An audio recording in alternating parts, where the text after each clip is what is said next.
सबसे बुरा हाल चंद्रबाबू नायडू और नीतीश कुमार का होगा और शिंदे का होगा। आज लिख लो, मैं बता रहा हूं, शिंदे, अजीत पवार, इन लोगों की पार्टी ये तोड़ेंगे।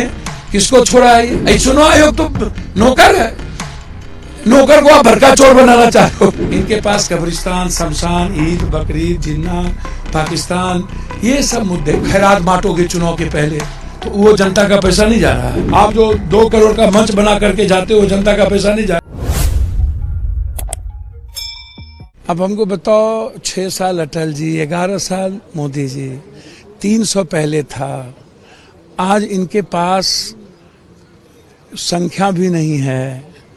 ये मुद्दों को हमेशा उलझा के रखने की इनकी प्रवृत्ति। इन्होंने कोई एक रिफॉर्म की बात बोलो, नोटबंदी के बाद दोबारा चर्चा हुई, जीएसटी के रिफॉर्म पर फिर कभी बातचीत होती है, जाली नोट पर कभी दोबारा बात हुई कि क्या आया, क्या नहीं आया, कितना नहीं आया, कहाँ है।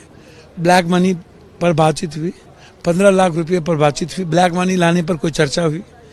आप किसी मुद्दों को, 2 करोड़ नौकरी पर फिर दोबारा चर्चा हुआ, रिजर्वेशन पर चर्चा हुआ, जाति जनगणना पे चर्चा हुआ।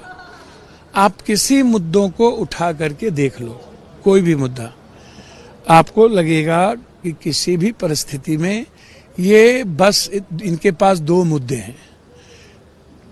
एक मुद्दा है बांटो राज करो। अंग्रेज और हिटलर ने जिस तरीके से राज किया था, फूट डालो शासन करो, एक इनके पास ये मुद्दा है।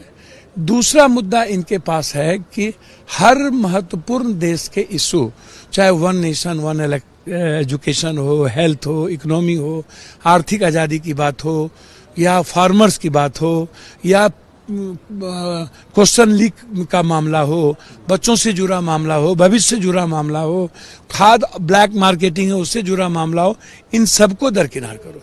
इनके पास कब्रिस्तान, शमशान, ईद, बकरीद, जिन्ना, पाकिस्तान, ये सब मुद्दे इनके पास। आप हमको सीधा ही बोलते हैं कि बाबा साहब अम्बेडकर को मैं मानता हूं। 2 दिन पहले इन्होंने क्या कहा, बोला कि मैं परिवारवाद खत्म कर दूंगा और भ्रष्टाचार खत्म कर दूंगा, और दूसरे दिन ओथ में पंकजया मुंडा और उसके दोनों भाई को ओथ दिला दी और नारायण राणे के बेटा को ओथ दिला दिया।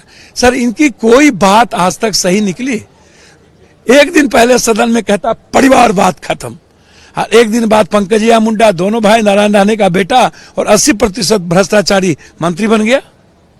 सर, कोई मुद्दे जिस पर ये गंभीर हो, हर चीजों को ये नेशन में के लोगों को दिग्भ्रमित करते हैं, आंख में धूल झोंकते हैं और मुद्दों से भटकाते हैं। मनी की बात करते हैं। सर, 200-400 करोड़ रुपये में एक इलेक्शन होता है साउथ में, ठीक? सबसे ज्यादा यदि आप मनी को करना चाहते हो तो आप एक कानून लाओ, चुनाव आयोग के लिए एक बजट दे दो और उसको बोलो कि जैसे अन कंट्री में जर्मनी है, अमेरिका है, अन कंट्री में जहां पर डेमोक्रेसी जिंदा है, जहां पर 1 नेशन 1 नहीं है, जहां 1 नेशन है चाइना, रूस, आप वहां की डेमोक्रेसी देखो कहां खत्म है। आप क्या डेमोक्रेसी खत्म करना चाहते हो? आप संघीय व्यवस्था पर हमला करना चाहते हो? आप अलग अलग विविधताओं की जो संस्कृति देखने को मिलता है, क्या उसको खत्म करना चाहते हो? क्या हिटलर रूल होगा? क्या देश में दूसरी कोई बातचीत नहीं होगी? तो आप इनसे पूछो, यदि इकोनॉमी को कम खर्च करना चाहते हो तो आप प्रचार का भार दे दो चुनाव आयोग को, और चुनाव आयोग को बोलो 15 दिनों के अंदर रिजल्ट चाहिए। आप सभा आप करिए, उस मंच पर आप लाइए, 1 सभा कीजिए या 4 सभा, 6 सभा करो, 6 विधानसभा में, और सबको बोलो उस मंच पे जाए, अपनी बात रखे, जनता जिसको वोट देना हो दे, क्लियर करे। तो आप ये कानून लाओगे नहीं। आप खैरात बांटोगे चुनाव के पहले तो वो जनता का पैसा नहीं जा रहा है। 84 करोड़ लोगों को जो आप अरबा चावल दे रहे हो, जनता का पैसा नहीं दे रहा है। आप जो वाईफाई फ्री, सब फ्री, जनता का पैसा नहीं जा रहा है। आप जो बड़ा बड़ा मार्केटिंग करते हो अरबों खरबों का, वो जनता का पैसा नहीं जा रहा है। आप जो 2 करोड़ का मंच बना करके जाते हो, जनता का पैसा नहीं जा रहा है। आप रोको उसको। मतलब 362 इनको पूरना नहीं है, संविधान बदलना नहीं है, बस मुद्दे को भटका के रखना है। और एक आप व्यक्ति की गणेश परिक्रमा करो और एक ही व्यक्ति के बारे में बोलते रहो। बस सदन इसी के लिए, एक व्यक्ति के लिए इनके पास कोई व्हील नहीं है। इसीलिए इनको जर्मनी से, यूरोप से, अन कंट्री से सीखना चाहिए और चाइना और रूस को देख लेना चाहिए, क्षेत्रीय पार्टी को। और क्षेत्रीय पार्टी को एक बात कह देना चाहते हैं, सबसे बुरा हाल चंद्रबाबू नायडू और नीतीश कुमार का होगा और शिंदे का होगा। आज लिख लो, मैं बता रहा हूं, शिंदे, अजीत पवार, इन लोगों की पार्टी ये तोड़ेंगे।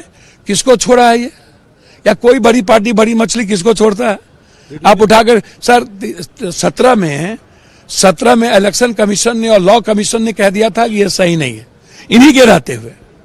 ठीक है, आप 71 की बात करो, 71 में क्या केरल के ऑर्डर को देख लो, क्या कहा था सुप्रीम कोर्ट ने, उस वर्डिक्ट को आप याद करो। तो भैया आप इस तरीके की बात करते जा रहे हो। आपको राष्ट्रपति प्रणाली, अब तो चुनाव आयोग राष्ट्रपति, तो चुनाव आयोग को आप कर दो, चुनाव से बोल दो कि चुनाव आयोग भारत के चुनाव से होगा और राष्ट्रपति भी चुनाव से होगा। राष्ट्रपति का क्या मतलब? राष्ट्रपति का मतलब है कैबिनेट डिसीजन को इंपावर करना, बस। चुनाव आयोग तो नौकर है, नौकर को आप भरका चोर बनाना। अगर आपने हमारे चैनल को सब्सक्राइब नहीं किया है तो आम पब्लिक चैनल को सब्सक्राइब कीजिए और हाँ, बेल आइकन जरूर दबाइए।